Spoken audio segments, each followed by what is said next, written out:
And remind everyone, the board does not write the zoning ordinance, but does have the authority to grant relief where from practical difficulty or unnecessary hardship would result. The board will vote on each agenda item following a public hearing. Use variance requests require a minimum of 6 affirmative votes in order to grant the request variances. Non-use variance requests require a minimum of 5 affirmative votes in order to grant the variances.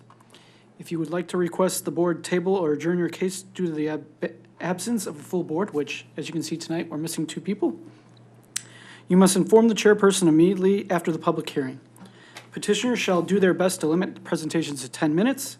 Each participant in a public hearing shall do their best to limit comments to 3 minutes.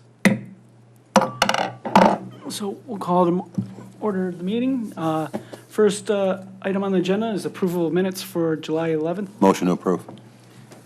Support. Okay. Any discussion? Seeing none, call the vote. All in favor signify by saying aye. Aye. Opposed? All right.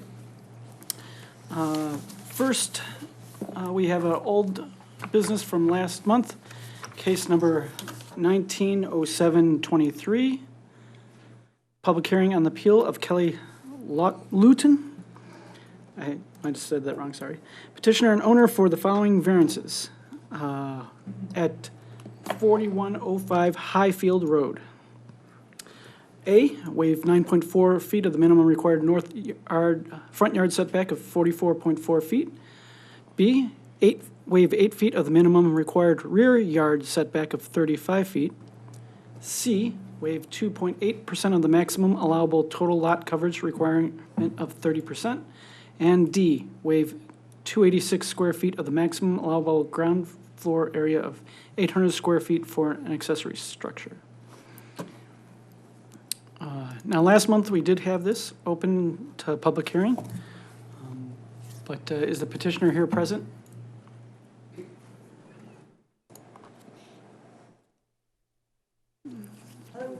Hello? Hi, Kelli Lewton Frost, my husband Richard Frost. We are without proper representation because our architect had an emergency and had to go out of town, but when it comes to that, I'll hand it over to my tech guy to explain that.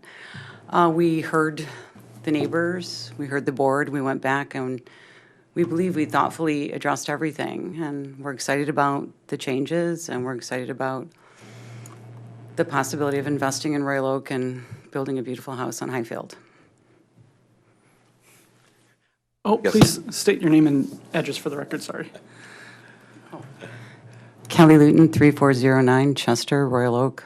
Okay. And I'm her husband, Richard Frost. Okay. Yeah, so we did go back and we spoke with the neighbors, and there seems to be some representation of the neighbors here. But we heard them, we talked to them, and they really, the major concern is they were concerned about the 4-car garage and seeing four 2 double doors there. And so we looked at that, and so we've gone through and we've worked with the architect, and we've downsized the garage to a 3-car showing. And then we've also looked at addressing a couple of the other variances that they weren't really opposed to, but as you refine things, you were able to shrink things a little bit. So we moved the rear setback. We were looking for a 10-foot variance. We were able to move that in 3 feet, move the bump out a little bit. And then with that, we've also looked at the coverage has gone down. So instead of doing a 34, I think it was a 34.8 lot coverage, I think we're now down to like a 32.8 lot coverage on it. I can go through the differences as well. I think normally I would have started off, but thank you guys. You took care of a lot. I'm just going to briefly go through the changes as this was tabled at the July meeting. So the first variance request has not changed, waiving 9.4 feet of the minimum required north front yard setback of 44.4 feet. So that line is the same. I think I'm actually going to go to this comparison that I had put together on the same page, although it's not going to be terribly huge. So next, as Rich mentioned, they are still requesting a variance for the rear yard setback, but they've taken it from 25 feet to 28 feet. So the variance request has been reduced by 2 feet. Next, they have decreased the size of the garage, and as you can see in the floor plan here, this is the July request, this is the August request. They've gone from a 4-car garage to a 3-car, added in, I believe, a mudroom here to maybe recoup some of the storage space for, I'm not sure, bicycles, whatever.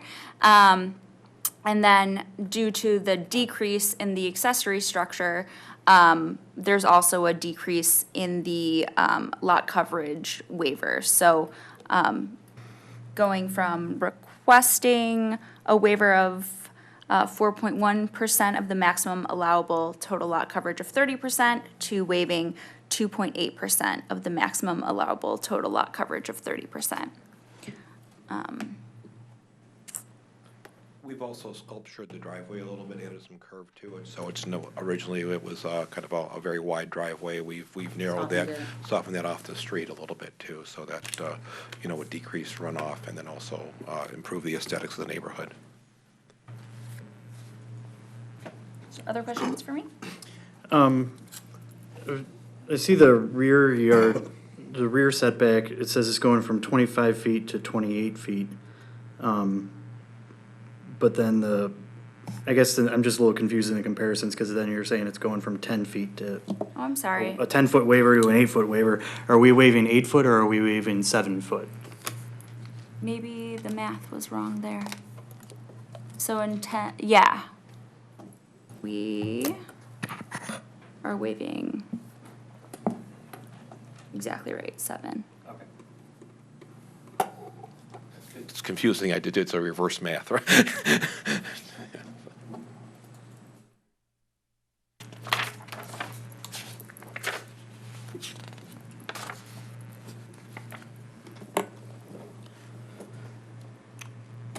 Any other questions for, Not for Juliana. sorry. That's okay. Any questions for the petitioner? Okay. Thank you. Thank you. Even though we had public comment last month, we'll open it up again for public comment this month. Please state your name and address for the record. Stephen Baldwin, 4102 Amherst. I was here last month. I did meet with Kelly, and we talked about our concerns, the neighbors concerned about the 4-car garage and 4-car wide driveway. They certainly addressed our concerns. They reduced the size of the driveway. Currently, there's a 2-car garage and a carport, which is essentially 3 cars, and that's what they've gone to. So that we're in support of what they're doing now. But they met with us, and all the neighbors are in favor of what they're doing. Wonderful. Thank you. Does anyone else like to speak? Okay, we'll close public comment and bring it back here to the board. Yes. Before we hold any discussion or vote, did you want to have us table this because we don't have a full board, or would you like us to go forward with this? I don't know. You can come up to the podium if you want us. Okay, we're fine? Okay, thank you. I don't know, which one of you had your hand up first? Was it? I was going to move to accept the, grant the variances requested. I'm going to support that. Okay, No, I think it's a beautiful design. This is a great corner lot. It is going to be a lovely home in a great neighborhood. I'm happy to hear the discussion between neighbors happened and people are in agreement, and that's good news. And I'm excited that this family gets to build such a beautiful house in our city. I always appreciate people that go back, take the time. I think had you done that on the front end, we probably wouldn't be here again tonight. But I do appreciate people that want to build their dream house, and the neighbors support it, and it's kind of a win-win for everybody. So I'm very much in support of it. Thank you for going back and altering your plans a little bit and talking to your neighbors. I know it'll serve you well in the long run. So, does this, the one that you've supported here, is this the 7 foot versus 8 foot? Yeah. Okay. So, That's not what you said. You just said to do it as is, so I just Well, want to make as is sure was two that- different things in the literature. Right, One said so maybe 28 we to should- 25, but yeah, we're talking about a 7-foot variance, yes. Okay. Any other discussion? Chime in. Would you like a clear motion here, Mr. Murphy? One point of clarification on the motion again. Not the original variance request, but the reduced variance request based on the modified drawings. Is that correct? Yeah, With, yes. with the notation of the correction of Yeah, the that difference which of is 7 being feet, not presented 8. this evening is the Yes, variance okay. request, yeah, yeah. Is there another request on the table? That's the only request No, on the table? no, I, Just want to clear. the motion was to grant the requested variances, not the modified reduced variances. And I want to make sure that that's what's being granted. Or if you want to grant the original No, variance no. request, that's fine. No, thank you for The clarifying. reduced modified. That which is being requested tonight, not that which was requested last month. With the notation that it's not 8 feet, it's 7 feet. I agree with that. What? Do you agree You with? We said. don't know. Okay, are we clear? All right, I'm going to support this request. I think they had practical hardships with the fact of having a corner lot. They are basically using almost the same footprint as they had before, just in having enclosed car garage instead of the carport.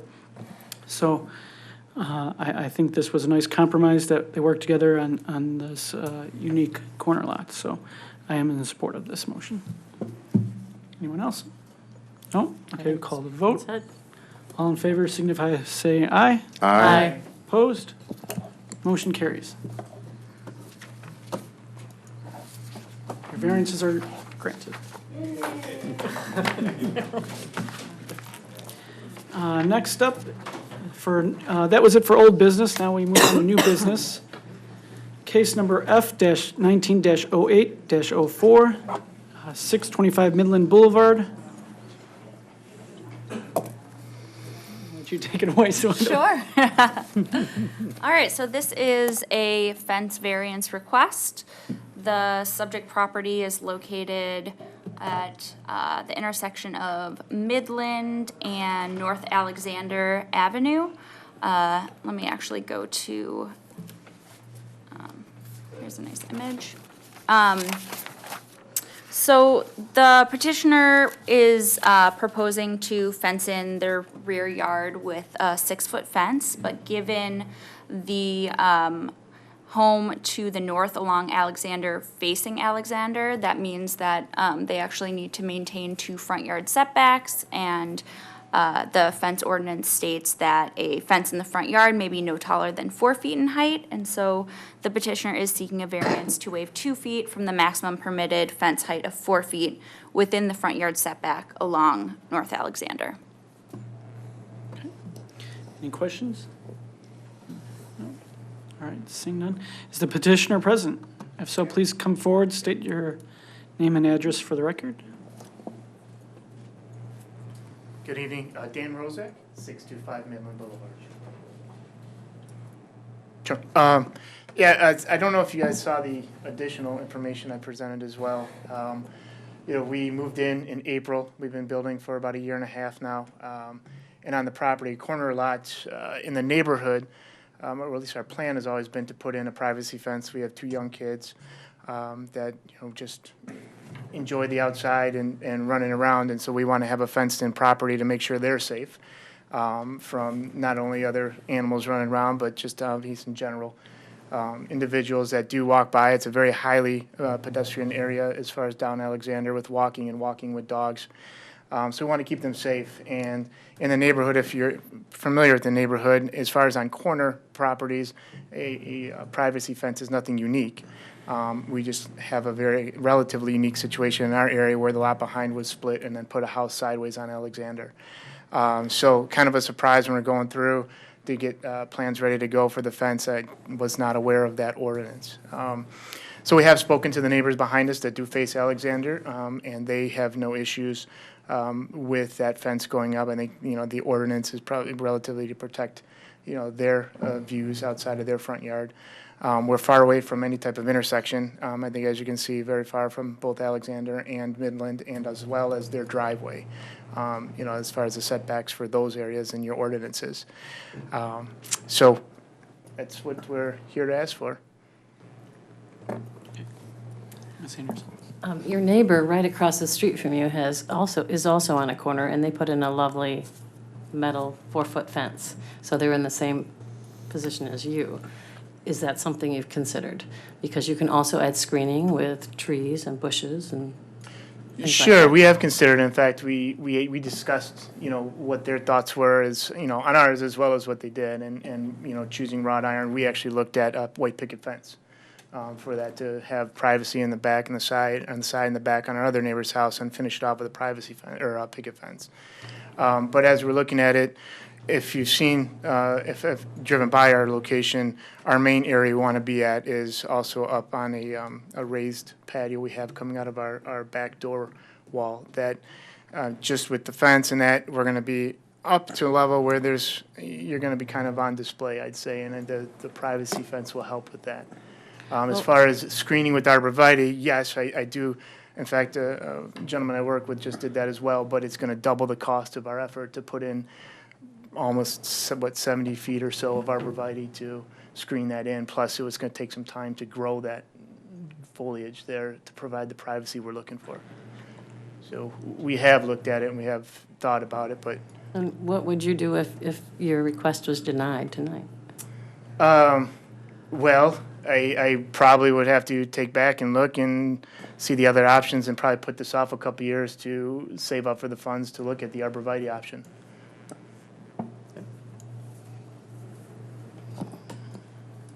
Any other questions for the petitioner? Oh, I do have one more question.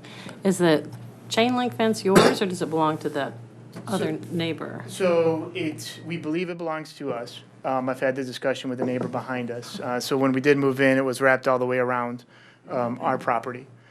So on both sides, and on my other neighbor's side, we agreed to remove it out. I did ask them if they would want it to remove, or if they believe it's mine. On their aspect, it was there when they came into the property, so it wasn't. It's an old fence, and so they believe it's ours, and I have no problem removing it. I asked for permission if they had an issue one way or the other, and they do not. Okay, I was curious. I saw that. I do have a question for you. As Ms. Anderson already brought up, your neighbor has the 4-foot-high fence. What makes your lot unique compared to theirs for the hardship as why you couldn't meet what they did? As far as lot-wise, And financial isn't a hardship, unfortunately, for you, but just meeting in their aspect, it was personal preference from them. From what they said, is they liked the way that looked rather than the alternative that we're seeking. Right, no, I meant like they met the variance with the height Right. of 4 feet, while you're asking to go above that. What makes your property, which is right across from theirs, unique, different than theirs as to why your hardship is different than their hardship, if they wanted to? So I can't, as far as geographically and physically, I can't say there's necessarily a difference. Okay. I'm not sure if they came up and discussed a hardship. To me, they didn't consider the privacy fence. They just didn't like the look of it. Okay. Any other questions for the petitioner? Did you talk to the neighbors directly across on Alexander? So one of the two we did, and that's the ones I was mentioning, with the ones with the wrought iron fence. The other ones do have a privacy fence that is a PVC all the way around their house as well, but I have not spoken to them. Any other questions? All right, seeing none, we'll open up, thank you for, we'll open up the public hearing. Anyone here to speak on this? Okay, seeing none? Okay, sir, you can come back for a second. We'll close the public hearing. No one wants to speak. As you can see, there's not a full board here. You need 5 board members for this variance to pass. Would you like us to proceed, or do you want to adjourn to, or table the next month and hope for a fuller board?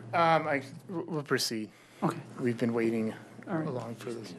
Majority of the board present. Oh, we just, oh, sorry. We just need a majority of the board present, so that means only 4 people need to Okay. vote to pass this one for fence variance. Thank you. All right. Go back. Discussion, motions, anyone?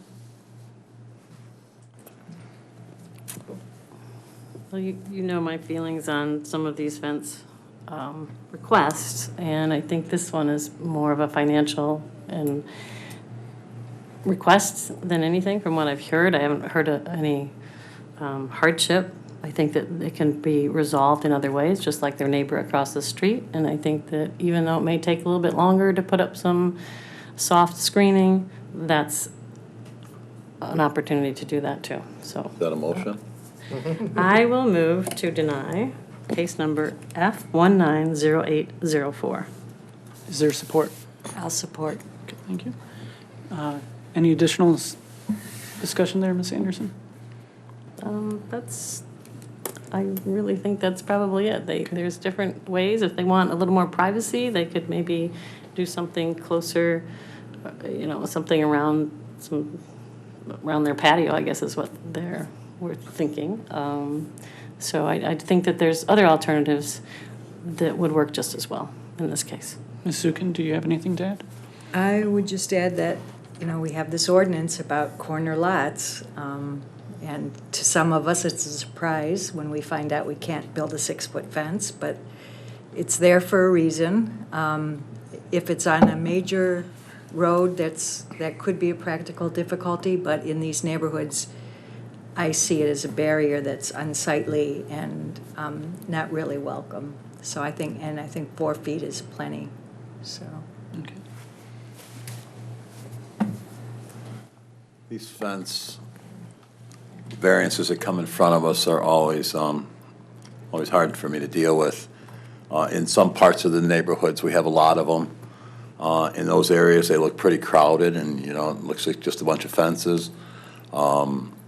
I think I'm kind of leaning toward denial because the house across the street with that beautiful fence, kind of looking at that and then saying, well, this is going to be a big white thing, and that's so beautiful, is kind of throwing me. And I think it's a lot of fence. It's a lot of yard to have a big fence in. I think if it were a short span or something, it wouldn't seem so confining to me.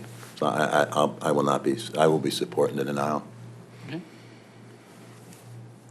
I'm also going to be in support of denial for this one. I pretty much agree with all the comments, so far, and I can go further because I live on a corner lot on Lincoln, and I have a 4-foot wrought iron fence, and faux, it's actually aluminum, but it does just fine, and there are some spots where I'm going to want some more privacy eventually, and I'll plant some hedges there eventually, and arborvitaes or something like that. But I think it just feels like, I go on a lot of walks with my daughter, and it just feels like you're walking next to a wall, and we have the ordinance for a reason, so. Yeah, I was just going to add it. The comparable properties presented include a property on Campbell, a property on Main Street, and 2 properties on a public park as having this variance. This property doesn't qualify compared to those, it's a different sort of property. I feel bad about it, that people don't get that information, by the builders, but it's not for the board to do. So I'll also be voting in support of the motion to deny the variance. I think one of the other things that Leslie pointed out that we haven't emphasized enough is there really was not a hardship presented here tonight. Buying a corner lot, that's what you get. So if you didn't research on the front end exactly what you could and couldn't do, that doesn't create a hardship because you didn't find out the facts. And we're a board that grants, if you can prove a hardship, we can grant you a variance. If you can't prove a hardship, we can't grant it for you. So I think that's important to point out. Children's safety is certainly a hardship, but not one that we view as one. So. Any other? Well, just because you brought up children's safety right there, I don't think a child is less safe behind a 4-foot Yeah. fence Right. from a dog walking by or whatever, so, yeah. Anyone else? All right. I will also be supporting Ms. Anderson's motion. Unfortunately, there hasn't been enough presented to show hardship, so because of that, I will be supporting your motion. Seeing no other discussion, we'll move to a vote. All in favor signify by saying aye. Aye. Opposed? All right. Motion is passed, so the variance is denied.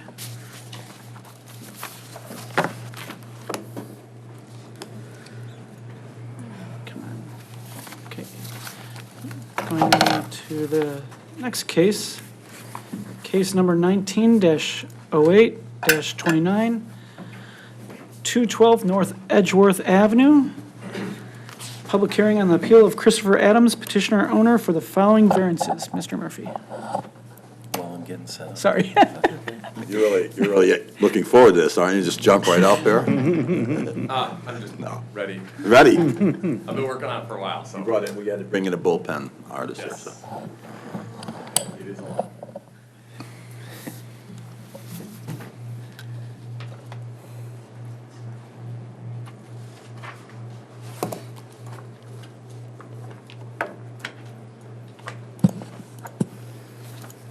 I'll note that in the report, in paragraph 3 should have been omitted. The petitioner is not seeking a use variance, and I neglected to remove that particular paragraph in my draft. So that particular paragraph, third paragraph, is not applicable. They are not seeking a use variance. This property is a 2-family residential dwelling, and it's located in the 1-family residential zoning district. It's non-conforming because it's 2 units. However, it does maintain a rental license for 2 units, and so long as it maintains that rental license, it'll be allowed to continue and be recognized essentially as a legal non-conforming use. The existing front porch, which is illustrated in the photograph in the report and on the screen in front of you, is a large front porch to the structure itself, which projects out 7.5 feet into the required setback.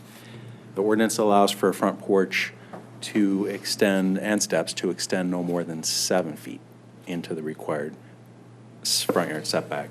The existing porch is slightly non-conforming at being 7.5 feet. And the petitioner is proposing to modify the porch and expand it. We can take a look at the floor plans in our conversation about the expansion and the necessary variances. One small note there, if I may. We'll let you have your opportunity after we summarize our findings. Okay.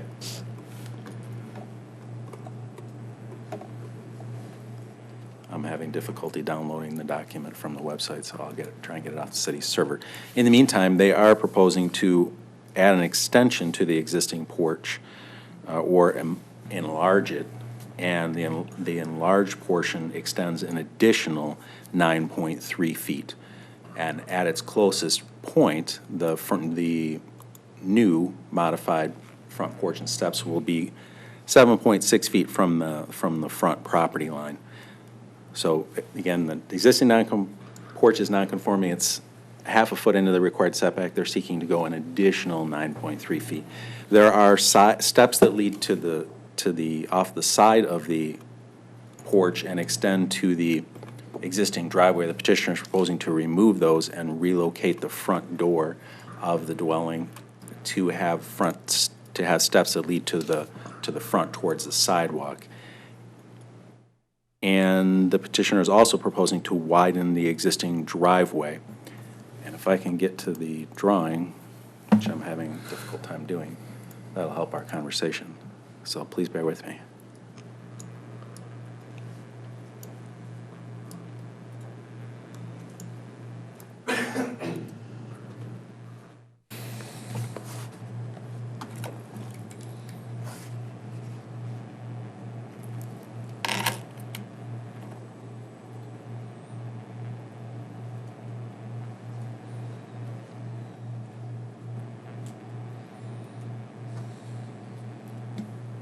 All right, I think the graphics are important in describing what the variance requests are for, so that not only the board, but the petitioners, rather the public, is aware of what's being proposed and how we determine the variance request.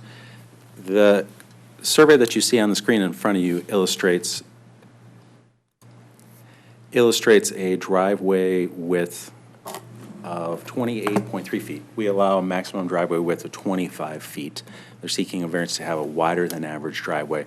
And you'll see the curb outline is revised. The existing curb is probably in this approximate location.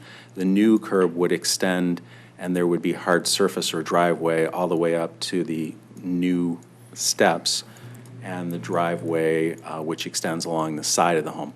We do allow for a driveway to be within that extended side yard of the home. We take the edge of the home and we go straight to the sidewalk. It can be in that extended side yard, but the hard surface portion of the driveway can't be within the front yard. And there's a slight amount of that's in front of the steps that are being proposed.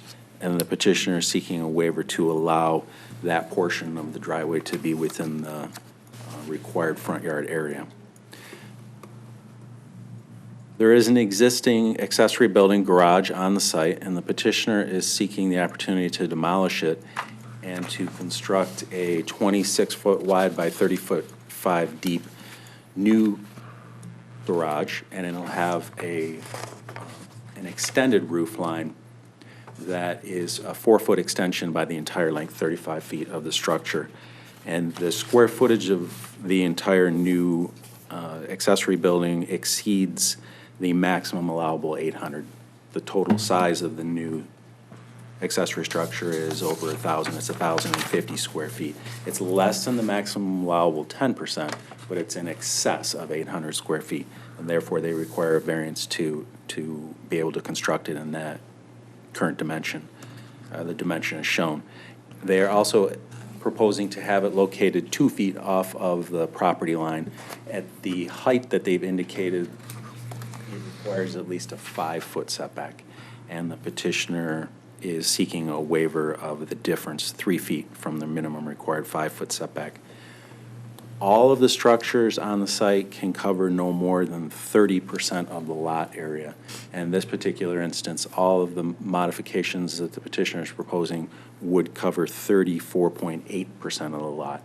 They're seeking a waiver from the total lot coverage requirements in order to accomplish the addition to the porch and the new garage. With that, I'll hand it back to you. Okay. Any questions for Mr. Murphy? I guess I'm curious for the garage, if it were to be shifted back, I don't know, I can't remember offhand what the required setback is from the rear yard for the garage. Same. Be fine. Okay, so it could be shifted back and maybe Potentially, I unless guess. there's an easement that prohibits a petitioner from Okay. doing that, and perhaps a private utility easement, and perhaps There the are petitioners utilities in the research back that, of they'll my be able to address that for you. Okay. Other questions for Mr. Murphy? I understood you to say 800 maximum is the normal garage size. You said this is a proposed over 1,000? 1,050 square feet. If you do 26 times 35? Or you gotta, And You there's, do you have to include that overhang? Yes. Oh, Yes, sorry. we would. Thank you, Yes. that's my question. Any other? and to your point, we define an accessory structure as an attached garage, a detached garage, a carport, an extended roof line off of an existing, or off an attached garage, any of those combinations. You don't see this particular style too often within the city, but it's part of the overall roof line, and it's used for accessory floor space below, Yep. storage of items and what have you.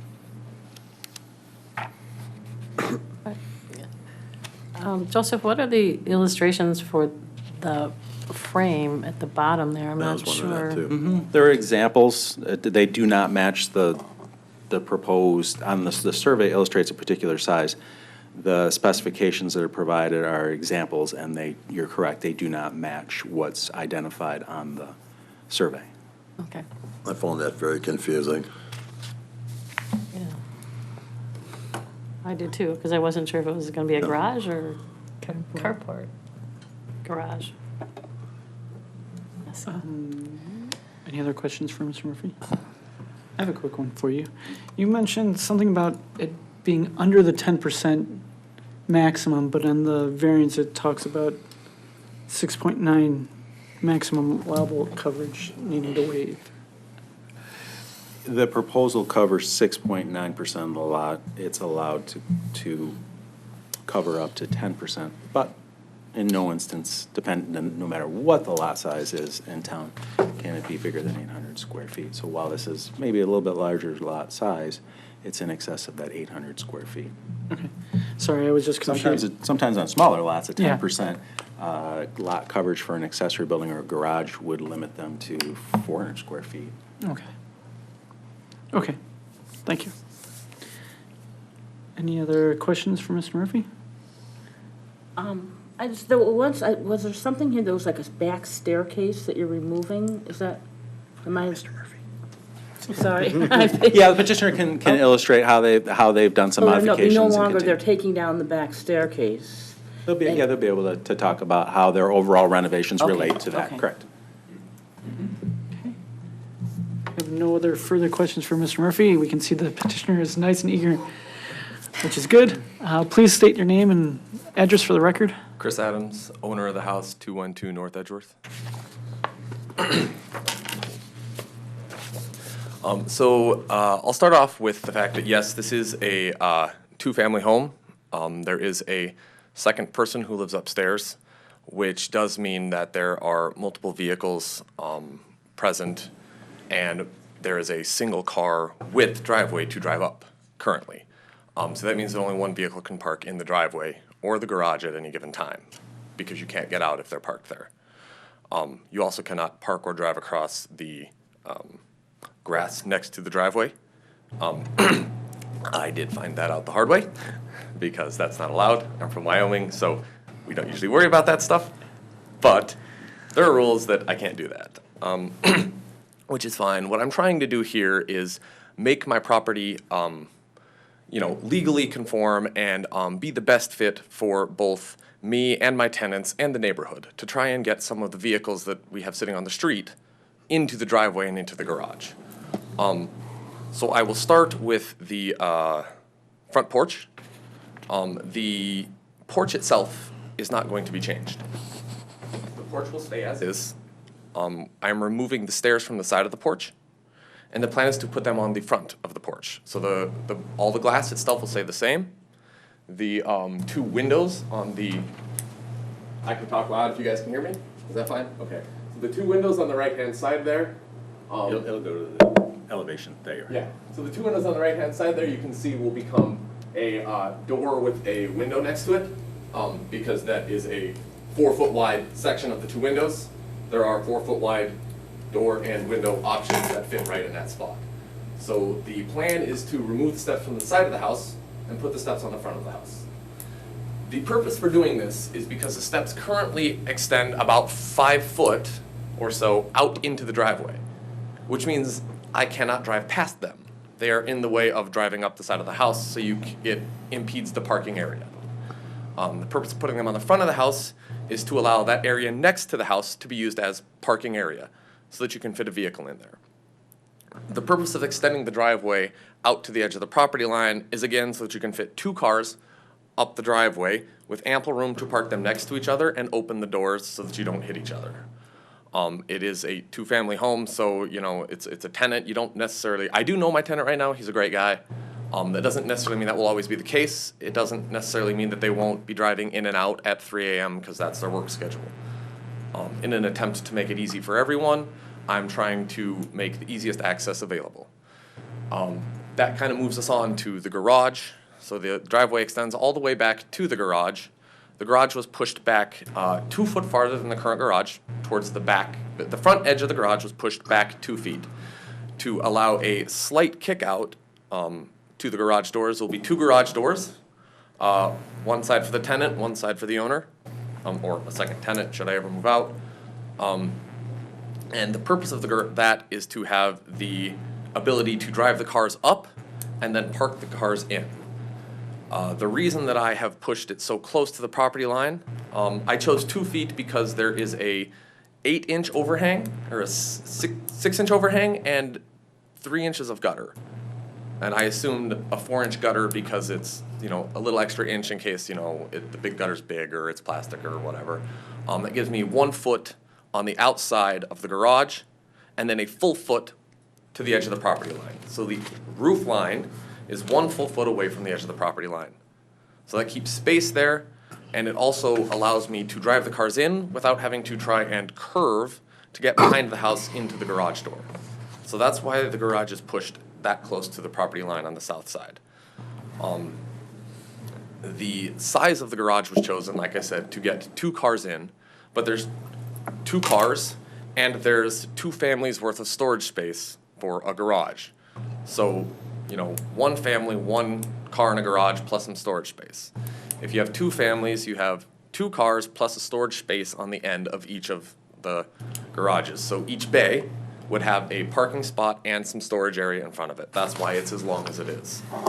I also have a truck. My tenant currently has a truck. They're very long vehicles, and so the garage was made long to accommodate a long vehicle and still maintain some storage area. I currently have 2 motorcycles, and my tenant has a, what? Sorry. Yes, and my tenant has a 4-wheeler that he would like to put in the garage. So again, it is attempting to accommodate both me and the tenant and to not have things sitting on the street, if at all possible. The overhang section was intended as a storage area for like garage items, as well as a space to sit out and be out of the rain. It's like a semi-outdoor porch style area. It's about 4 foot by the 30 foot. And it allows you to sit out there and put your chair outside so you can be outside and not be rained on. Many people have covered porches in their backyards. I chose to do this instead because it's part of the structure, and then I don't have to worry about a secondary structure out in the middle of the yard. I think it looks a little nicer this way. As far as the front end of the house, where the steps come down and then go out to the road, the purpose for that was to make a essentially walking path from the road to the steps so that you can park the cars in the driveway and not have to get out and walk on the lawn to go into the steps. So that was paved straight out, and then the bevels on the edge so that you can get into the driveway nicely. There is still space to park a car safely between my driveway and the next driveway. I did make sure that that was acceptable there. And as a side note, the approach and everything in the driveway will all be made with 6-inch thick concrete, which is more than required, but personally I prefer the 6 inches thick because then it's less likely to crack and it will look good for a longer amount of time. Oh, and the stairs on the back of the house. There is currently a deck on the back of the house. The stairs going up to it were built a very long time ago, pre-code, and they are steep. My plan is to remove those so that, because they do extend slightly past the edge of the house, so I would need to either cut them and replace them or just remove them completely in order to put the new driveway in. My plan is to remove them completely so that it is both safer and it will look extremely nice because it will be finished well and you won't have the stairs sitting there. So I guess that's the end of my spiel. If there's any questions, feel free. Any questions for the petitioner? I have another question for Mr. Murphy, if that's okay. Is the nonconformity, the existing nonconformity, just the fact that it's a 2-family and a single-family residential? As listed in the variance request, it specifically relates to the existing porch. Yes, it is a non-conforming 2-family dwelling in a 1-family residential zoning district. However, it's not being, the floor area of the structure itself is not being expanded. There's no increase in the floor area dedicated to the 2 units. So it's just related to the porch itself, in that the existing front porch projects a 1/2 foot further into the required front yard setback. And they're seeking to expand it or modify it by taking the steps off of the side, as the petitioner had indicated, and having them come off the front of the structure. So it's being expanded even further into the required front yard setback under our zoning ordinance standards. But wouldn't, it's kind of legal, I think, but the fact that there's a wider driveway to accommodate two families as opposed to one be somehow increasing the nonconformity of the two-family? No, we didn't view it in that sense. We would if the floor space of the 2 units were Was being increased. expanded, but it's not. There are certain ordinance provisions that allow for normal, we'll say normal, renovations, repairs, rehab, modifications to an existing non-conforming use or structure. In this case, the new garage or a new driveway, modification to the front porch is all acceptable under the zoning ordinance provisions. But if they were expanding the floor area of those 2 units, then we would be here for a use variance. That's why I had mentioned that. That was one of our thoughts that we went through in our analysis, and my comment that that 3rd paragraph should have been omitted. Thank you. But you are thinking of it in a very thorough aspect. Thank you. So, and you may have mentioned it, there was a lot of information, so I may have overlooked it. Sorry, You said there was, you mentioned a possibility of some sort of easement in the back, in the rear yard that would prevent you from, I don't know if you were going for this, but I assume you were going, prevent you from moving the garage further back. Yes, so there are power lines in the backyard. I don't know what the technical easement is. I believe it's 4 foot from the property line. I believe, I'm not sure, to be honest, but I just was trying to stay as far away from them as possible. Okay. The way it ends up with an L shape in the backyard. I'm trying to keep as much green space as possible. So I put just enough concrete in there so that I could get into my garage. And that's why I pulled it as far forward as possible so that I could keep as much yard behind it as possible.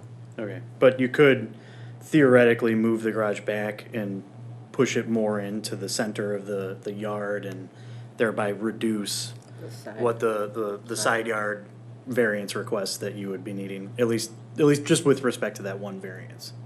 Yes, that would theoretically be possible, Okay. given limitations of the power line requirements, which I do not currently know what those are. Okay. Another, and that case that we had earlier, the one that was unfinished business from last month, storage was a big issue in there, but it's not really something that we can grant a variance on. We have to do hardships. So what is your hardship? What's unique about this property that you need these variances in order to make this usable? Right. So the uniqueness about this property is, in essence, the fact that it is a 2-family home in the middle of a single-family neighborhood. And that does mean that there are multiple vehicles left on the road, like I had said, and the purpose of the large garage is to get those vehicles off of the road. And there's, like I said, there's a truck, and if the tenant should have his girlfriend come over or his mom come over, he does have a kid, his mom watches his son all the time. So there's often multiple vehicles that I would like to get out of the neighbor's way. As well as with less vehicles on the road, it's a, safer driving condition to drive down the road. Are you, So that is the- familiar with the 4 hardships that we deal with up here? Because nothing what you're saying is a hardship that we can deal with. I guess I'm Why not. is the property unique? I don't see it unique. Well, the uniqueness about the property is the 2-family aspect of it. That is the thing that makes it unique. Having 2 families trying to fit into the single-family property means that there is much more, vehicles and complication of fitting things in there. And so when the driveway was put in, it was, if you look at the aspect of it, the driveway, the garage, everything as it was set up was not necessarily made for two families to live there. So the hardship being that these codes, as written specifically for a single-family neighborhood, were not intended to function with a two-family home. So the hardship of having a two-family home trying to fit into a single-family neighborhood and be as nice to all those around me as possible. Was the house like that when you bought it? Yes, it was. And I have spoken with some of the neighbors. I had explained to some of them kind of what my plan was. I didn't necessarily give them the actual drawings, which I probably should have. Sorry about that. But trying to get some of the vehicles off the road, I know they would appreciate it. I talked to them about, trying to make everything look nice around there and just basically keep everyone happy. That is the goal here, is to make everything as good for everyone as possible. Actually, one more question for Mr. Murphy. Is 25 feet, is that like a standard double driveway, or I don't know what normal is for a. Yep, that's. Okay. Hefty double. Yeah, I'd say in Royal Oak it is. Yes, that's where I was going with my thoughts. In a typical new suburban development, that would be completely normal. In Royal Oak, I'd say that's probably pretty generous. Okay. 20 is probably more like it. May I ask also, Mr. Murphy, a question? We have a front yard setback that is non-conforming already at about 6 inches, you said, about half a foot non-conforming. Slightly, yes. About. And with the moving of the staircase, it increases that some 9+ feet. Yes. Once you have granted a variance of an additional 9-some feet, in this case, because of the staircase, does that open the door to other parts of the porch being able to move forward significantly later? No, we consider it porch area, not living space. So it's not regarded as living space, it's portion of the porch. They wouldn't be able to apply for permits to convert the porch to additional living space. No, that wasn't really my question. If you decided to add 9+ feet to the front of the porch and then turn the stairs sideways again, would we have opened the door to that possibility by granting an additional 9 feet of variance? If I understand the question correctly, no. I don't understand why not. Do you Why not? understand the question correctly? That makes sense to me, Paul. You see my question? Yeah. So, Wouldn't that be an expansion of a non-conforming? They would have to Structure get a already? variance for that. Damn. to move the, Everybody understood it but me. well, Glad to have the rest of them. So we're already granting a variance of 9+ more feet Yeah, but- to the front of the. Sure, but to expand the home at all would require seeking a variance to expand the nonconformity. You'd have to come back Yeah. if you want. If you say so. Yeah. You Yeah, guys but- are in charge. I see what he's saying, because if, we're giving not him- saying it's limited to To the 5 stairs. feet wide at all. We're saying it's 9 feet out. So if he wanted to bring everything out 9 feet, why couldn't he, as long as it's just porch and steps? Like if he wanted 9 feet of steps across the front, or wanted. Yeah, if you wanted a staircase as wide as that porch, 9 feet more out towards the street. Or if you wanted to build more porch, 9 more feet that we just granted variance for, and turn the stairs sideways, so that you're no longer going forward from the 9 feet that have already been granted by tonight's variance. Well, the variance is, in large part, specific to what's presented to you. If it was something that we as staff saw something different, let's say you granted the variance, and we saw something such as what you're envisioning, we would say, no, that's not what was represented to the board, and the board may not have granted the variance if they had seen this version versus what they had approved. So more than likely, it would come back in front of you as a new variance request or for something for you to consider. That's happened on a few occasions. It has. Okay. I have to say that when I first looked at this, I was very confused about what was happening here. And I went by the house, drove all the way around, didn't understand. Now that he's explained kind of what it is, it makes a lot more sense to me why he's trying to do what he's doing, because it's a two-family dwelling. My one concern first was just if it's a two-family dwelling, is there any, because you're taking away the stairs, going upstairs, are you limiting some egress for that second unit? Is that a problem?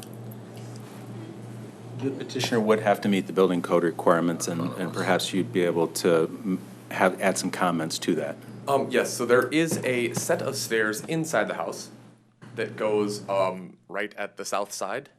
So right where the current stairs enter, you turn right immediately and there is an entrance right there. So there's a set of stairs there.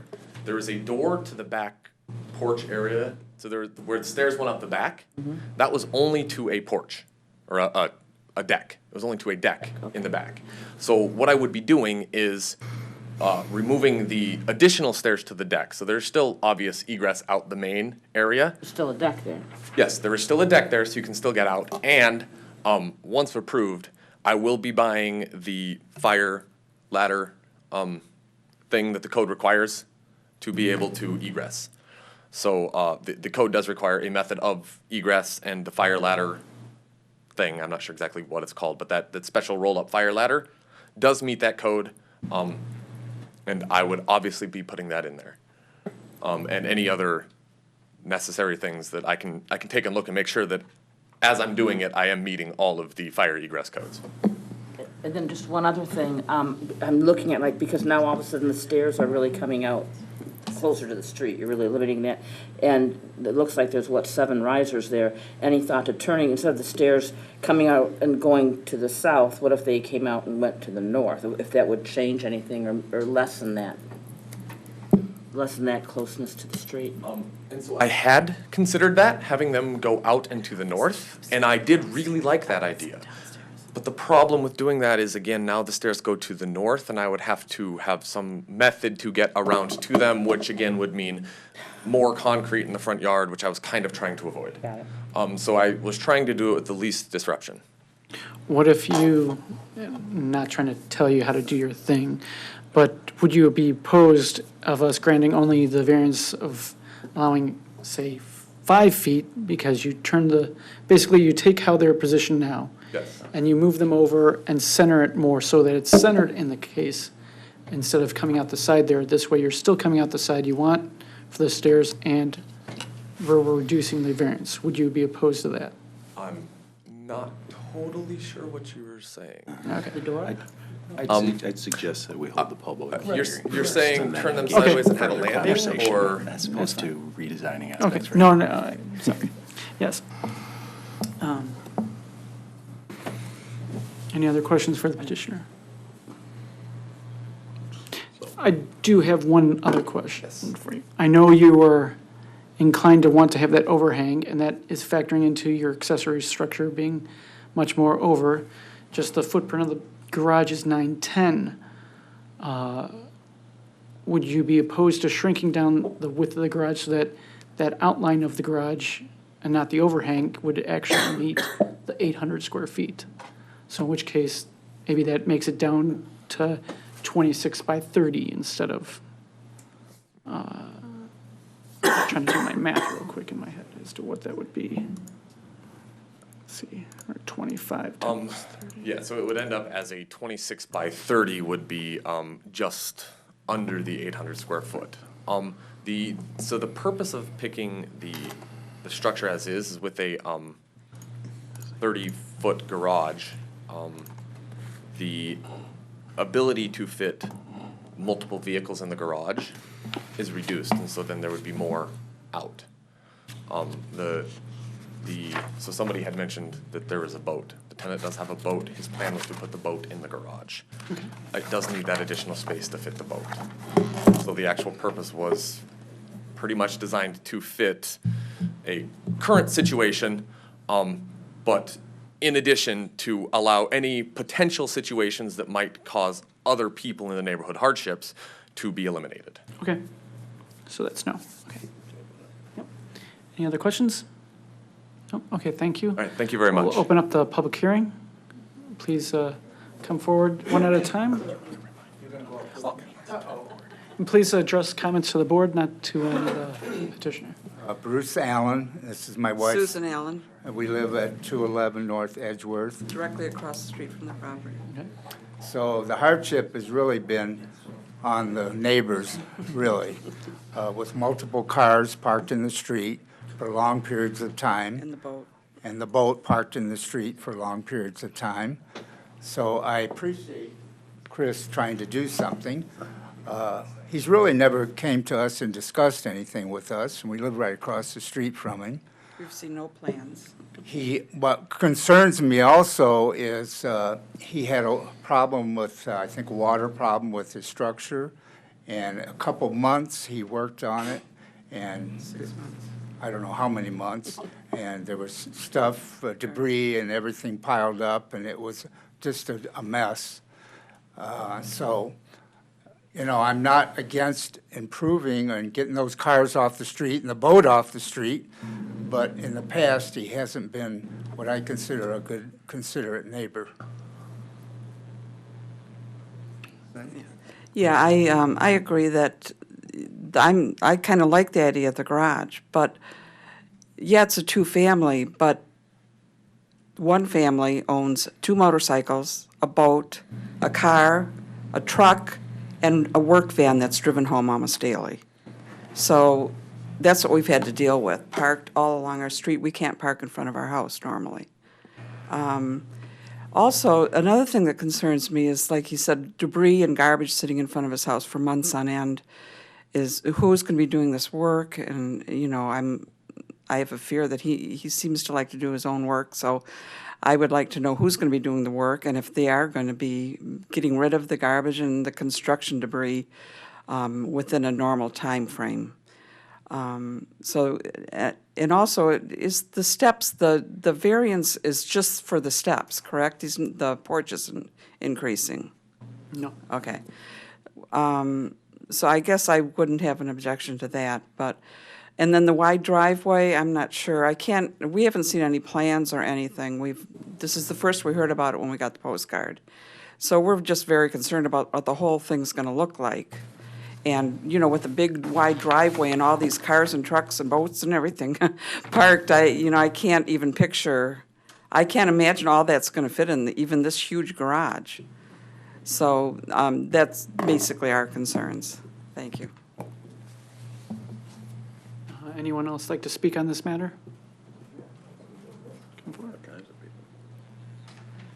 Yeah, can I ask us something real quick? Could I get a picture of the house up here where I can see it? Because I'm the next door neighbor, okay? It'll pop up. I want to see. And your name, sir, and Daryl Collins, I live at 206 North Edgeworth. I'm Chris's neighbor. Okay. Oh, I can't see any. I'll have to wait until the folks downstairs in the cable system do it. There you go. Yeah, that's a terrible picture, but that's my house to the right there. And I want to ask one more thing. What was the width of the driveway again? 28.3. Width-wise? Because I measured it the other day myself at 24, unless my tape measure was wrong. So I'm not sure. Good proposal. Okay. Okay, let me just say this. I've lived there, and my family's lived there for 78 years now. Since 1941 was my grandma's house. I came back and bought it when she passed away. Actually, I was there as a baby, believe it or not.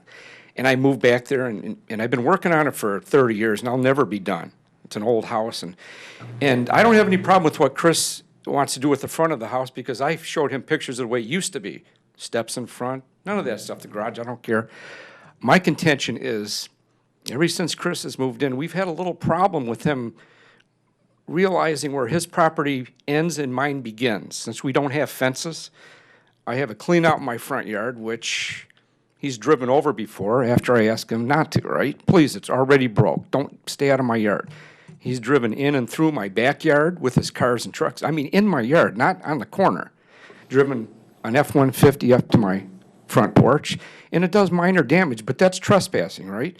Now, I would be inclined to say, do what you want to with this house. I don't care, because my uncle actually grew up in there like 80 years ago, right? If he would be required to put a chain link fence up like there used to be from the city sidewalk to the back, and I have photos of the way it used to be, if anybody wants to see it, from the way that house looked in the 30s and 40s. That's my only contention. Other than that, I welcome him fixing the place up. But I need to know that I'm not gonna have vehicles driving into my yard and doing damage all the time. I think I deserve a little bit of respect from all the years I've lived there. And, you know, it is true, good fences make good neighbors, and we're the only ones that doesn't have it. Those are my concerns. Because like I say, I measured it the other day, and I don't know where they're getting 25 feet. I measured at 24, right up to the property line, which was surveyed 2 or 3 months ago, so there are stakes out there. So I'd just like to know my property's gonna be protected today, tomorrow, and in the future. Because I don't know if anybody's ever looked out their upstairs window and saw a truck a car in their backyard. Well, I should have took photos. But that's my only concern is, I think that's illegal, right? So Chris is not a bad guy, but he does some things that are a little strange at times. So I just want to know my property is protected, basically. I deserve that as a taxpayer for 30 years and my family for 78. So that's all I'm asking. Put a fence up the way it used to be. If you want to see photos, I have all kinds of photos. That's all I'm asking. I don't think that's too much to you. That's all I got to say. Okay, thank you. That's it. Anyone else here to speak on the matter?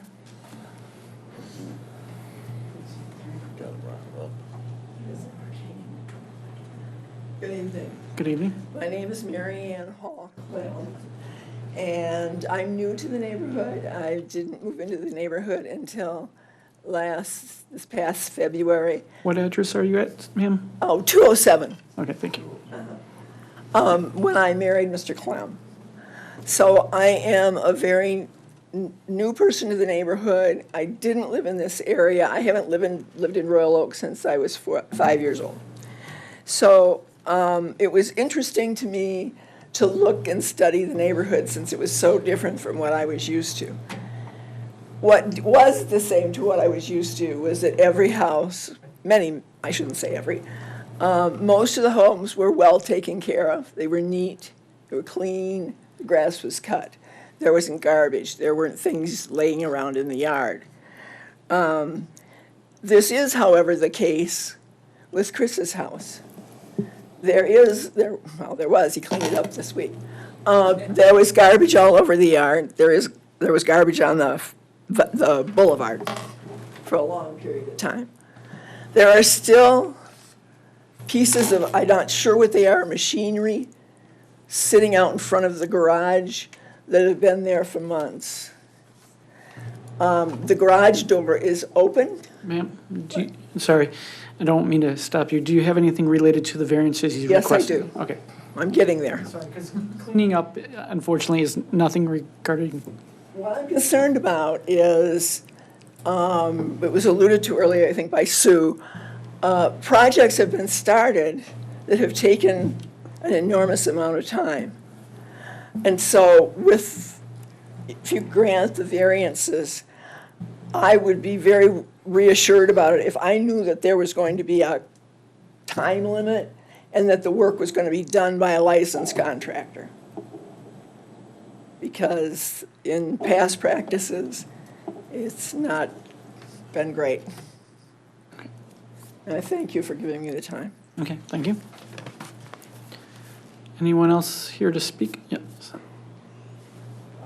Superman last, huh? Jason Rowe, 200 North Edgeworth. I'm 2 doors down from Chris. A lot of what's said, is a concern of myself. The cars on the street I would welcome a larger garage and driveway. I just want to clarify the driveway because I know it seems to need clarification. The true driveway itself is going to be about 24 feet. It's only that extra 8 or 28 and whatever that change was because of the steps, correct? It's not going to be 28 feet wide all the way back. So I don't know if that clears up any of, I guess, can that be confirmed on the proposal? Sure, and I have the image up on the screen. We'll see if the folks downstairs and, there they are. Oh, Come we back. lost it. So if that's the case, I would Show what's definitely on the screen there. welcome it to put 2 cars there, and there's no one is going to be parking in front of the steps necessarily. It's only 4 feet wide. I again would second or would welcome the change to get all these vehicles off the street. In general, improve the appearance. Everyone's house could use some touch-ups. So I would support it. Thank you. Thank you. Anyone else here to speak on the matter? All right, seeing none, we'll close public comment. You can come back up for a second. Seeing that we don't have a full board, do you still wish us to go through with discussion and voting on this matter? Yes, please. Okay, thank you. All right, we'll bring this back to the board. Discussion and/or motions. Maybe some comments to potentially ease. We'll talk first, and if Okay, we have that's fine. anything. I'm going to make a motion to deny this. I'll support. Okay. A lot of things that have been said here tonight really don't have anything to do with us. So I'm sorry he leaves a mess in the yard. We're not code enforcement. I go back to hardships. You haven't stated one. You started with a two-family unit. It's still a two-family unit. You haven't stated anything. Cars don't matter, motorcycles don't matter, three-wheelers don't, none of that matters. What we're going to grant today goes with the property forever. Somewhere down the line, you move, they move, they got an Uber coming in, and you don't need this huge garage, and you know, everything would indicate you don't need that in the future. I'm going to leave that where it might be. You've not supplied us a hardship that I wish you did, because I'd love to get behind you. But you haven't, and that's what we're here to do today, so. I feel the same way. I feel that we're not here to grant storage for toys and extra vehicles that you may own or one of your tenants or something like that. Pretty much, I think that 1,000 square foot garage is over the top. I don't think anybody needs one that big. And I just don't see a hardship on really anything that you've listed, that you've requested, unfortunately. I would just point out that most driveways, as we discussed in Royal Oak, are only 25 feet wide, and everybody's got the issue of moving a car out if they want to get another car in and out of their driveway. And we just have to be courteous to our neighbors. And I'm also not happy about the extra cement in front of the house. I don't think that's going to add anything positive to the neighborhood. So that's why I'll be voting against it. Yeah, I'm also going to be voting in favor of the motion, which is to deny the variance. If you can't fit in this much space now, I don't have a lot of hope that you'll fit in even more space later. This is a lot of space. It's a big two-car garage that exists, and moving the stairs even closer to the street, even though one neighbor said it didn't bother them, I don't love infringing further into front yard setback than it currently exists, so. I'm also going to be in favor of denying, but I just wanted to point out that I feel like with Anthony's comment earlier of possibly eliminating the overhang of the roof on the garage and possibly repositioning it, I think you could eliminate a lot of these variance requests and still get the garage you want, you know, just not in that exact spot and maybe not with the overhang, you know. I think, I don't know, the one thing that it might not be able to work with is the total lot coverage. I don't have the numbers on that, so I don't know if how that would affect it, but, you know, it could take care of a lot of those things, I think. So as just my thought there. And I agree with the comments on the driveway. I don't like the idea of, I don't see the purpose really of having the extra concrete in front there when the driveway itself is only going to be 22.6 inch or 22.6 feet wide next to the house. So the extra concrete's really not serving any purpose that I can see. So I'd possibly be open to the stairs, but I think overall I don't really see. L too will be voting to allow this, but to me it comes down to the fact that it's a two-family house that's I mean, it's been grandfathered in because it was a two-family, but it's non-conforming right now, and we're kind of encouraging more of that by doing this. That's how I kind of feel about it, along with there's no hardship that I see. I mean, as far as what we determine a hardship. One of the other things that really bothered me about this, I mean, there's enough variances going on here to do an office building. Way too many variances for what is being accomplished here, I think. Anyone else? I too will not be, or I'll be in favor of supporting this variance to deny the, support the motion to deny the variances. I think, yes, there could be other ways to solve this, and possibly moving your garage closer to your neighbor's lot may cause more problems that he's already concerned about has occurred. So I don't see, other than the hardship of this being a two-family house already, which would cause the need for some of the storage, and I was trying to help with seeing if you wanted to at least go down to 800-foot footprint, but you weren't. So because of that, and in lack of other hardships, I'm not in support of passing the variances. Seeing no other discussion, we'll call the vote. All in favor of this motion to deny, signify, or all in favor of the motion to deny the variances as requested, signify by saying aye. Aye. Opposed? All right, the variances are not granted. Motion passed. Thank you much for your time.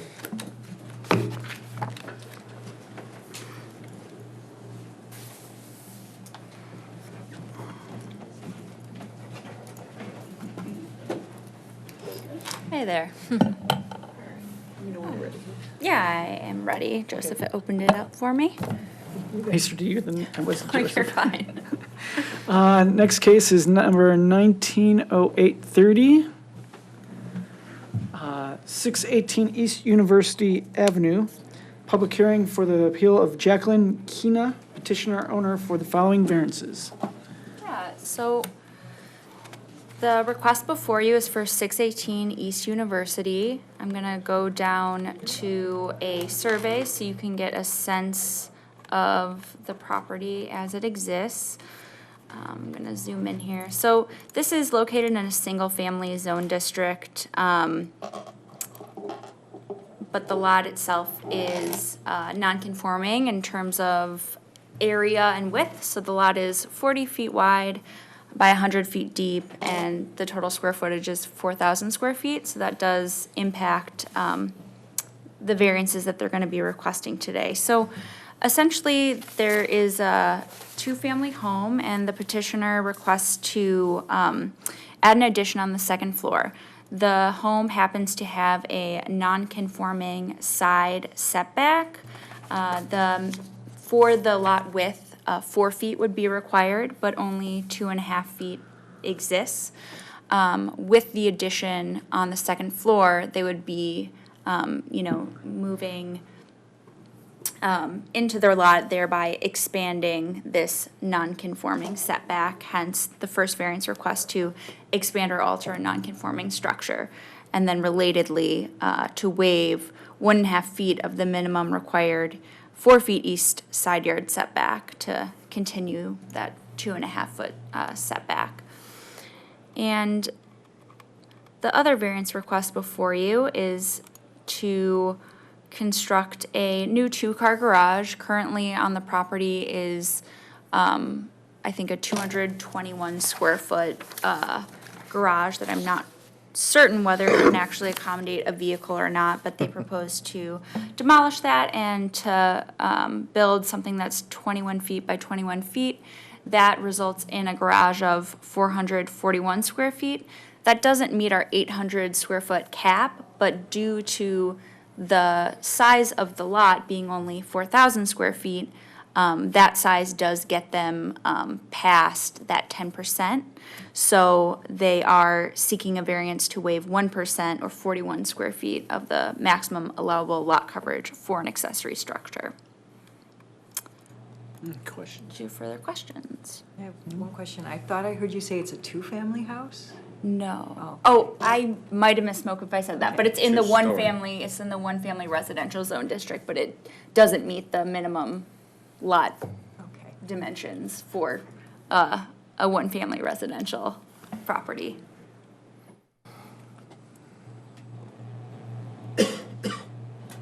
One quick. So if they actually were to have a garage the size of the 10% per their lot, they'd need to be a 400 square foot garage, Yes, unlike the last one, which was 1,000. yes. Okay. Any other questions? No. Seeing none, is the petitioner here present? Please come forward and state your name and address for the record. Hi, I'm Jacqueline Kino, 618 East University Avenue. I'm Andrew Carrig. That's it. And your address, same address? Oh, yeah. Okay. I just want to, my house is over 100 years old, and I just want to renovate it so it has 3 rooms instead of a 2-bedroom house, just to add value to the house. The original house actually did have 3 bedrooms, but it was carved up into 2 upstairs, and it doesn't make any sense anymore. There's a hallway that leads to nowhere.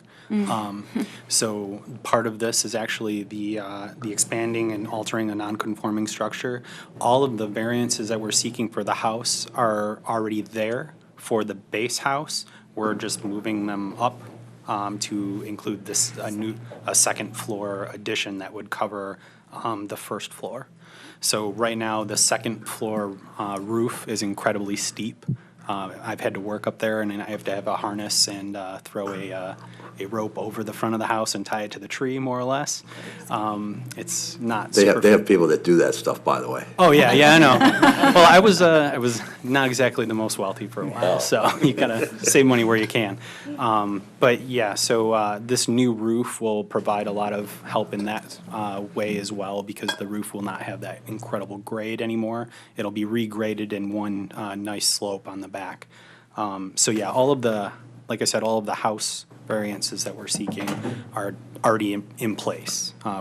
We're just moving, since the addition is going up, they'll be going up with it. Julie, is that the way you're viewing it as well? Well, I think basically what they're stating is, Not getting any more non-conforming? it is in the sense that, right now, there's the setback is 2.5 feet, and they're continuing that for a longer stretch on the second floor of the home. So it's expanding in that way. But the footprint of the house is not expanding. The footprint of the house, I believe, They're not going out the back, they're just going up the sides. Isn't there a cantilever? there's a slight cantilever. Okay.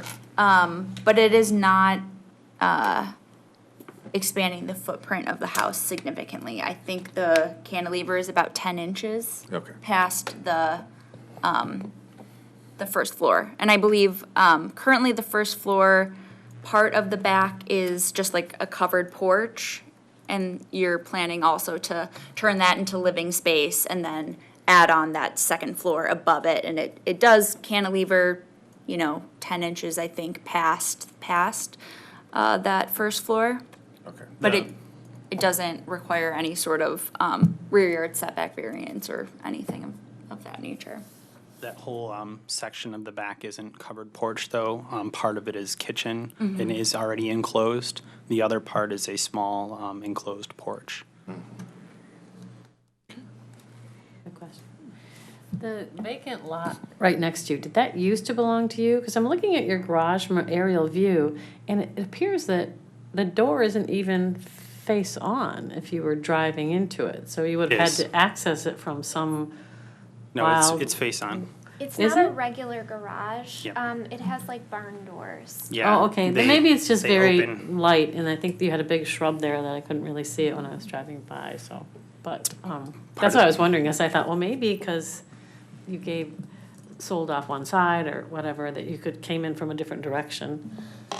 No, that used to be a house, and now it's gone. We tried buying that property too, and the people never got back to us, and now they just leave it vacant. And we have to call people and try to get them to come cut the grass and try to get them to come fill in the hole, because now there's standing water in the hole. And I just wish we would have been able to purchase it, because it would have made this a lot easier. We wouldn't have needed any. That's a different meeting. Yeah.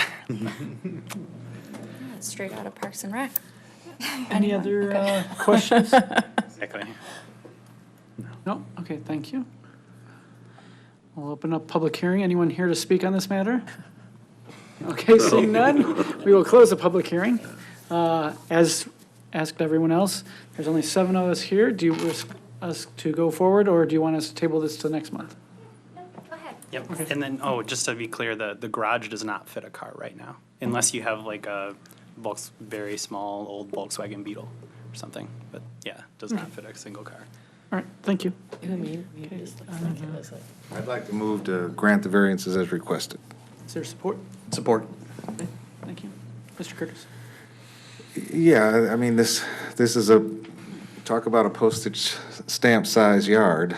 It's hard to create a garage that doesn't deal with that problem. And the fact that it was built 2.5 feet from the lot line as it sits, and they're just trying to expand the upstairs, I get that they, are into a hardship that is not of their, making. So, and I think this will be great. I don't have anything to add. That pretty much sums it up. Yeah, I think by not making it any more non-conforming, they can't really help the conformity issue, but the people that try to make it more non-conforming have a problem with going straight up and adding to their house, I think. Adds to the neighborhood, adds to them, so I think I'll be supporting it. Did you have a hand up or no? Not really, I just noticed that everybody has really tight spaces for garages. As a matter of fact, I don't even know how they get in them as it is, but I think that what they're proposing is reasonable for the lot and the size. And I think that's their hardship right there. It is, like you said, postage size, maybe not even. So. Postcard stamp size. I too will be in support of this. I think their hardship is the fact of their lot size. My house is on the same size lot, and I have a postage size garage that is a 3-car garage because it's kid cars, but that's besides the point. That's the only cars I could fit in there. So I think they were very nice in trying to fit, even though it was over the 10%. Like I said, it's just the most they could have got was 400 square feet. So I think they tried as best as they could to fit a 2-car garage, or at least a nice wide 1-car in here. So I have no problem with them trying to seek the variances as requested. Seeing no other discussion, we'll call to a vote. All in favor signify by saying aye. Aye. Opposed? Motion carries. Good luck, Variances guys. are granted.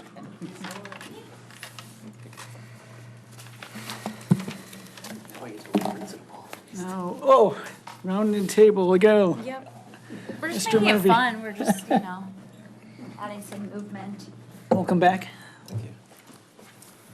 You get paid full pay still, Joe, or?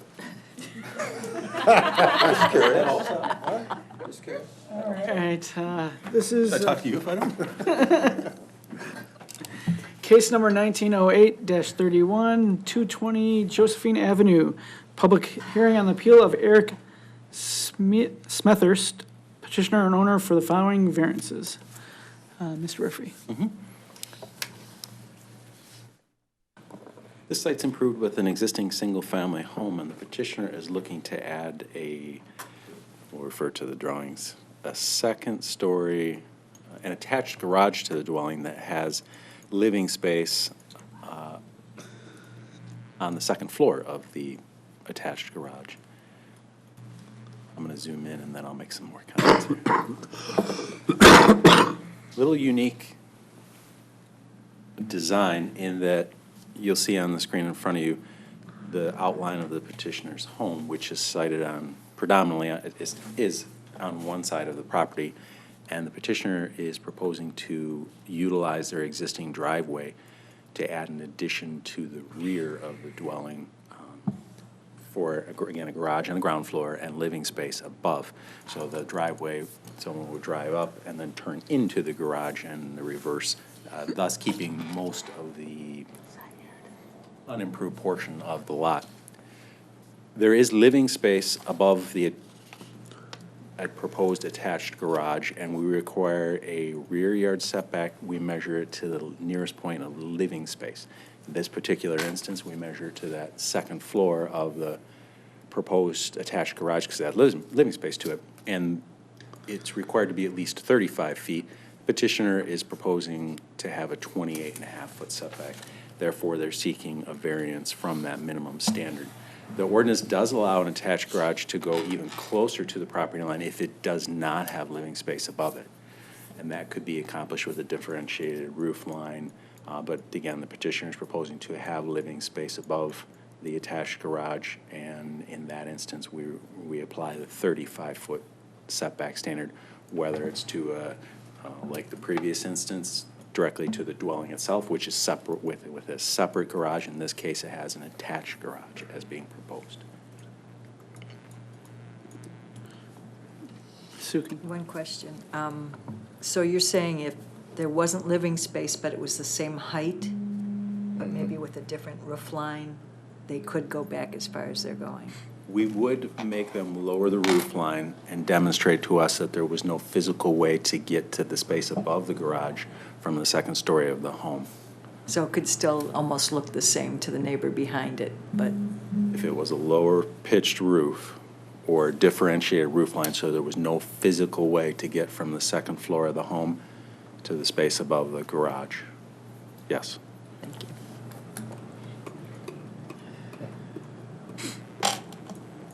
We would apply this, essentially apply the standards for a detached garage to it, which allows for a maximum height of 15 feet, and we measure that at the midpoint of the roof line. That, in comparison to a standard two-story home, would be a much lower roof line. There would be no physical way to walk from the second floor of the existing home into the space above the garage. There would be two different roof lines, two different heights. No physical way to do that. Okay, I got it, thanks. Any other questions for Mr. Murphy? Real quick. Yep. What's the setback from the side yard for living space? Just out of curiosity. Mm-hmm. In this particular instance, it does require at least a 10-foot setback for the driveway, and the opposite side 5 feet. And Okay. they're proposing that at nearly 17 feet, and the driveway width at about 20. Okay. They certainly comply with the side yard setbacks in Yeah. far in excess of. Oh, yeah, it seemed like it. I just was curious. Thanks. Sure. Anything else? All right, seeing none, is the petitioner present? Please come forward, state your name and address for the record. Hello, my name is Eric Smethurst. My address is 220 Josephine. You can go ahead. So the reason for this addition is because the home is a 100-year-old home, 1918 I believe is when it was constructed, and all of the bedrooms in the home are very, very tiny. You cannot fit a king-size bed, and you can barely fit queen-size beds the way it's designed right now. And I tend to like to make a house as nice as possible, presentable as possible, as well. So I proposed this add-on because I've always only purchased homes, and this is my fourth home that I've purchased. I only purchase homes that usually have a garage, and this didn't have one. It had something in the back corner at one time. It was like a little single-car detached garage, I think, or a shed of some sort. But apparently it started to rot, and they knocked it down.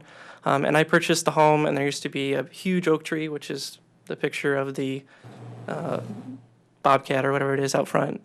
They knocked that down. And so the way it works is the 2 bedrooms, it's a 3-bedroom house. The 2 bedrooms are, I think, 100 square feet maybe. And then the third one is so small that you can barely fit a single bed in. Like, it's very tiny. It's a weird S-shaped, and then there's a access up into the attic up above. So you can store stuff up there, essentially. I want to add this addition on for living space because this would be a nice living space for a bedroom, a 3rd bedroom, one that you could fit a king-size bed in. And it also has an additional bathroom and a closet off to the side. So it's more of like a master suite, essentially.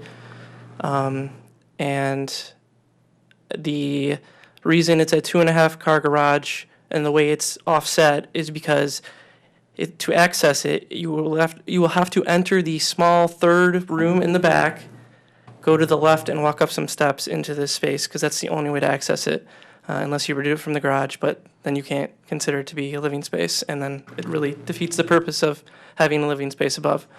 And then the reason it needs to be a 2.5 and it's 24 feet long is it's a 2.5 car garage, but the one, there is a back stairs that go down into a porch currently, and the idea would be to knock that porch down and rebuild it so it doesn't go out as far and become an L that goes into the garage, and that 2.5 is just so you can enter that space, and then there's a 2-car garage with a 2-car door that turns to the left, like he stated before.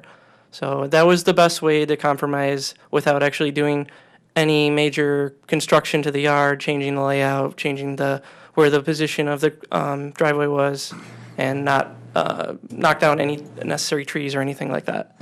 So I was trying to keep it as clean as possible and keep the yard as green as I could, essentially. I needed the 24 feet back because there's that U shape to go up into this living space, and it needed to go that far back for you to be able to actually fit stuff large enough up there. So that's why it became that shape. That's pretty much it. Any questions for the petitioner?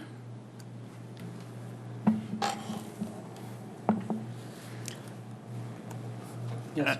I know that you said that, is there like a reason, because looking at the overhead view, I could easily see that, you know, there might be a way, and I'm not an architect here, you know, we have two architects on the board here, but like, did you even consider, like, instead of doing the living space above the garage, doing it in the side yard there, like next to the house, rather than on top like that? Because there's a lot of space there, and it looks like you could avoid the need for a variance completely that way. I would still want to have a attached car garage behind the house, and the reason it is turned to the left like that, the reason you turn left into the garage, is because I was trying to prevent, you need enough room to turn the vehicles around, obviously, so it's shifted off that far for that purpose.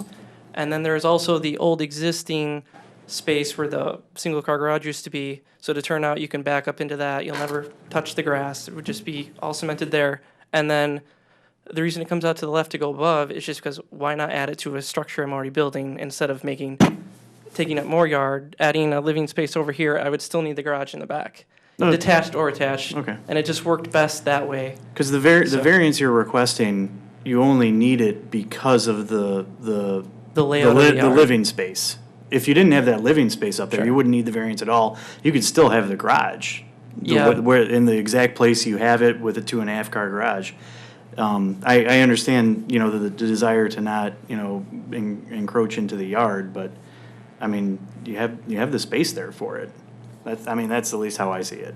I don't know if it would work architecturally, but that's really not, you know, what we look at. It could work architecturally, and then you would have a crawl space, and it would be much harder to do any kind of work if I'm going to add a bathroom and stuff like that. It'll be much easier for it to be above the garage where I can easily access all the utilities and the pipes and electrical and stuff like that. So it's just, I thought it was a better design that way rather than adding it over to the left side. Okay. Because you've heard a lot of discussion tonight about hardships, Yeah. and the ease of the use is really not the hardship. So, like, what is your hardship here? The hardship is just the awkwardness of the layout of the yard, essentially. I mean, I could possibly, I could move it over to the left, right? I could also not have the additional space up above. I just would like to stay in this home for a longer time, and with the two smaller rooms, I would like to eventually have maybe like a room that's big enough to accomplish a queen-size bed at least, or something like that. And I don't really want to build it off to the left because then the bedrooms over here would be completely kind of surrounded in, you wouldn't have windows, which then that wouldn't be allowed either. So the room in the center could not be a bedroom anymore. It would just complicate things. I would have to move it over to the left and to the back, and it would still kind of be in that same spot if I was just to add a living space. Architecturally, it just wouldn't make much sense to put it to the left side. Okay.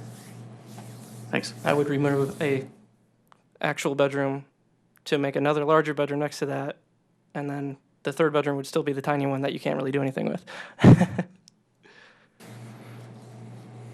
other questions for the petitioner? I'm not ready, I don't know if I'm ready to say this. When I'm looking at this, it's like there's two 30-foot lots to make up the 60-foot lot. I forget, who am I talking to? Correct. Okay.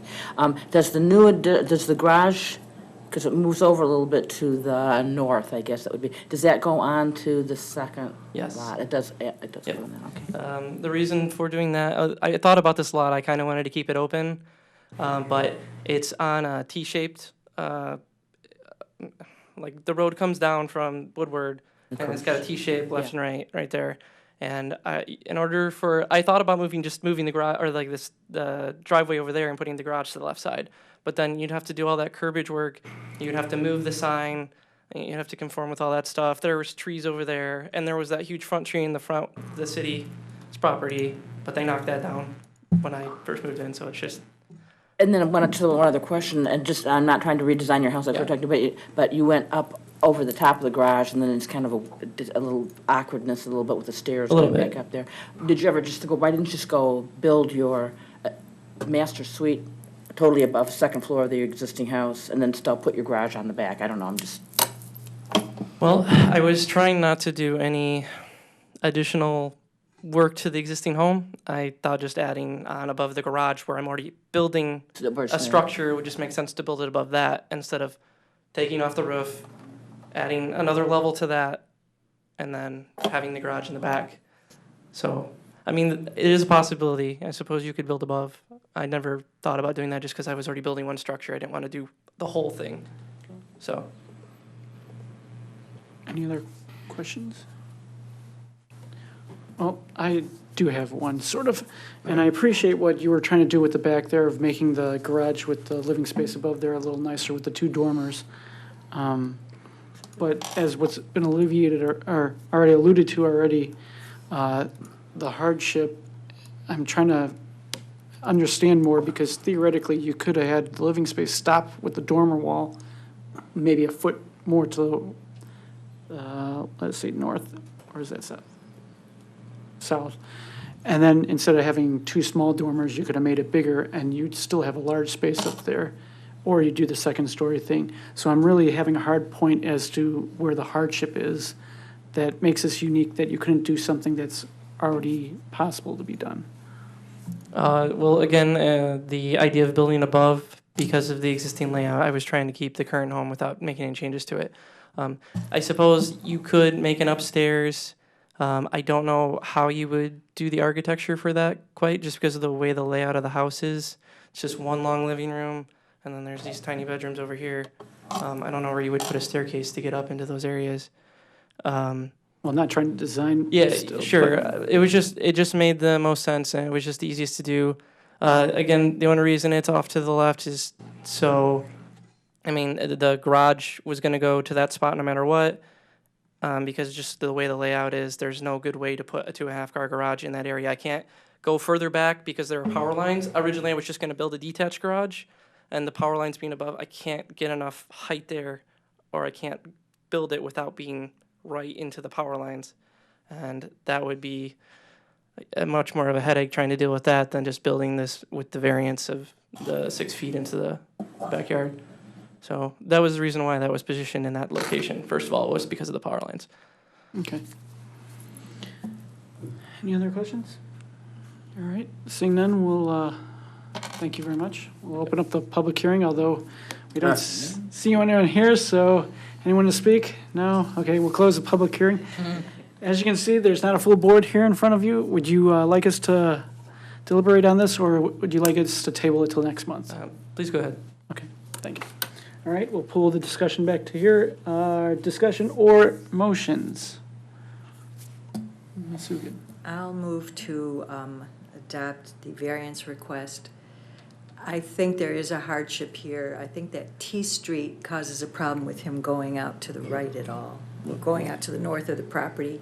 There is a sign right there, and cars could drive into it. Wait a second, you're right. Is there any? I'll support. Okay, thank you. Oh, No. I'm sorry, I always. You'd like to do that. I You'd do. tell the whole story. I just jump right in there. Anyway, and the house, the fact that, you know, he could put a garage back as far as he is without a living space above it, that makes it easier for me to grant the 6-foot variance. Also, the house right behind him, I think, which is on Baker, that's a pretty tall house. So it's not like he's going to be blocking, you know, he's not towering up over anybody.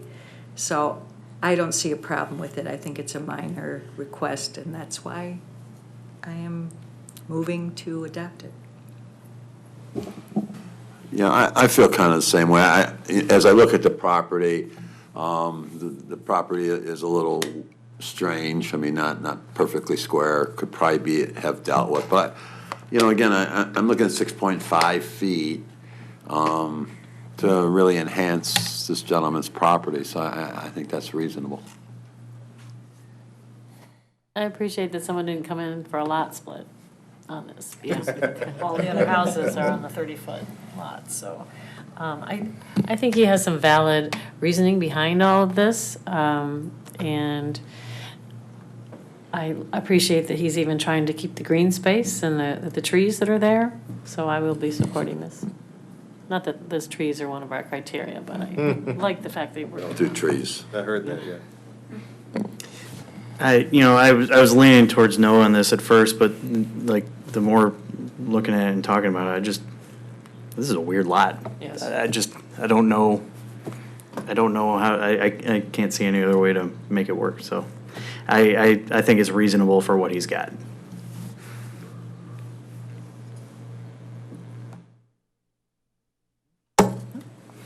I'm good. Ready to vote.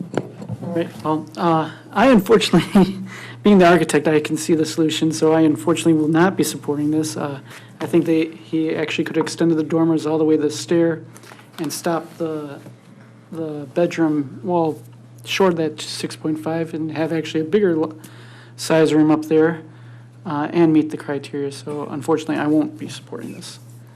Can I ask a question real fast? Not at this point. Okay. No. Okay. Call the vote. All in favor signify by saying aye. Aye. Opposed? Nay. Build Motion it. carries. Now you can. Other business, there is none. Unless we were going to talk about the stuff from the Tuesday? planning commission. No, that's for them to discuss. All right. Okay. Public comment? Don't everyone rush forward. Seeing none, okay. Is there any mystery motion here? Motion to adjourn. Second. All right, all in favor? Aye. Aye. Opposed? All right. Meeting's over.